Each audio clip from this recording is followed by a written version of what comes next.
My mama's was in Venezuela, mama like Cinderella, mama's got a chunga, yeah.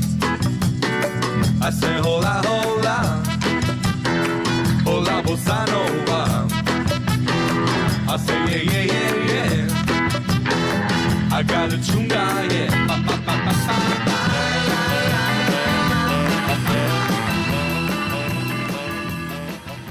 ba. Nonna to Nana. I mean, that should be the end of the speech, because that says it all. It tells us a lot. It tells us about our people. It tells us about a rich cultural heritage. It tells us about respect for our elders as well. And it tells us that we're multicultural here in Melbourne. And what does multicultural mean? Well, to me it means doing togetherness really well and being different and being able to exist harmoniously. The decision from that moment that is made to move from one country and move across the other side of the world to another country, land there and choose to live and make a new home and raise families.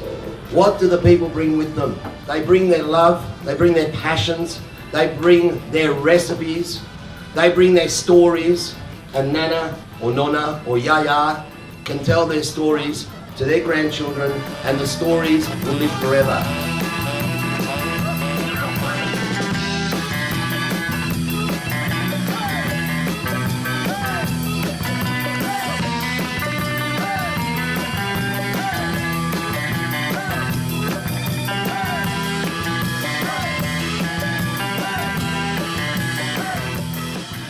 Nonna to Nana is a project that Jessie and I have been working hard on for the last 2.5 years, and tonight's not only a chance to launch this wonderful book, but it's also to acknowledge the 15 grandmothers that opened their hearts and their kitchens up to us and allowed us into their homes. The project started with a conversation we had at our grandparents' house, sitting around the extendable kitchen table that our Nonna has.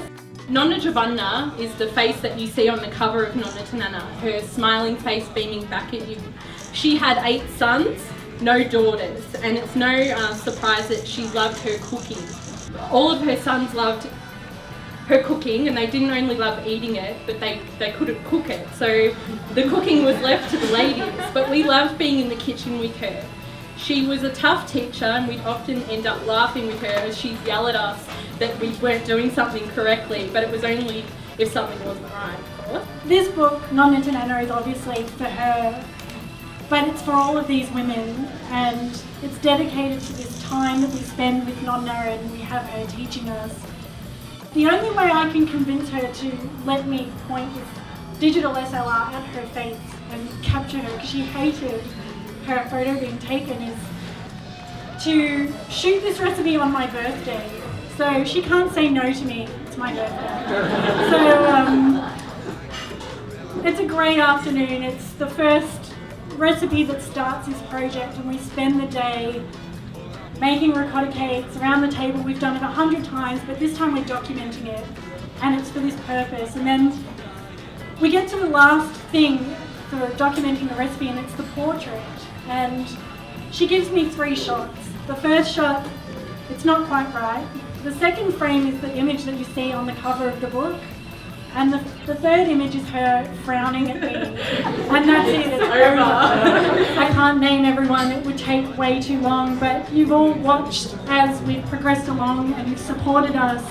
And even though we've come up against some very difficult times in recent months, you've kept us going, and the fact that you all love this book as much as we've loved creating it just fills our hearts. There's no other way to really describe it. So for that and everything that you've done, Jack and I thank you.